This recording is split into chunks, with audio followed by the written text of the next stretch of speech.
नमो बुद्धाय। साथियों, आज हम जानेंगे खज्जुतरा दासी।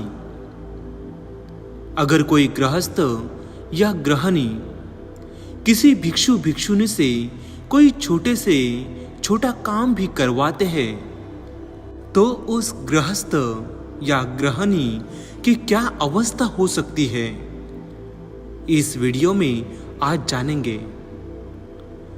तथागत भगवान गौतम बुद्ध के समय की घटना थी। कौसंबी के राजा उदयन की अनेक रानियों में से एक थी रानी सामावती। इस रानी सामावती के 500 दासियों में एक थी खज्जुतरा।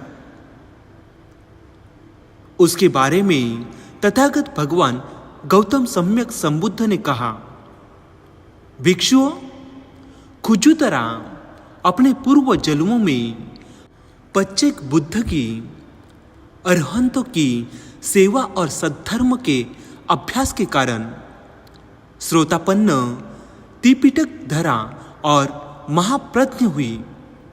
यह पूछने पर कि खज्जुतरा श्रोतापन्न, त्रिपिटकधारी और महाप्रज्ञ होते हुए भी दासी क्यों बनी, तथागत भगवान सम्यक संबुद्ध ने कहा, कश्यप सम्यक संबुद्ध के काल में मैं खज्जुतरा एक श्रेष्ठी की पुत्री हुई थी।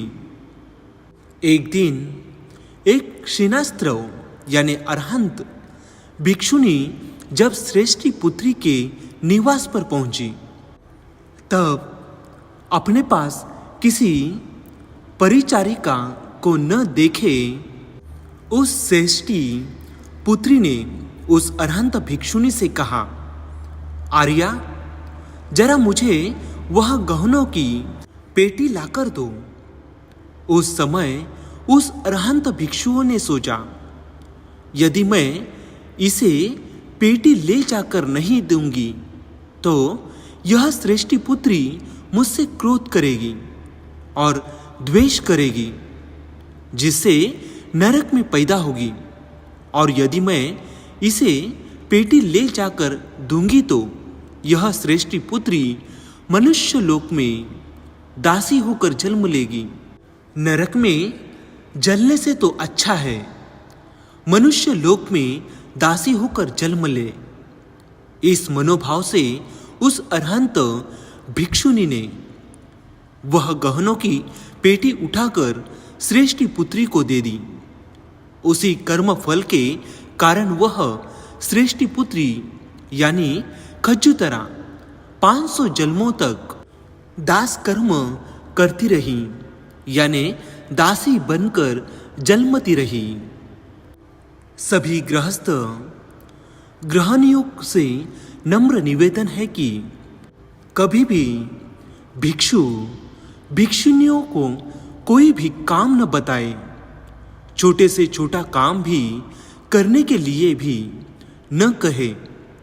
भिक्षु भिक्षुनियों को कोई भी आदेश न दे। संदर्भ विपश्यना विशोधन विन्यास से प्रकाशित खज्जुतरा एवं समावती तथा अंतरानंद माता। नमो बुद्धाय।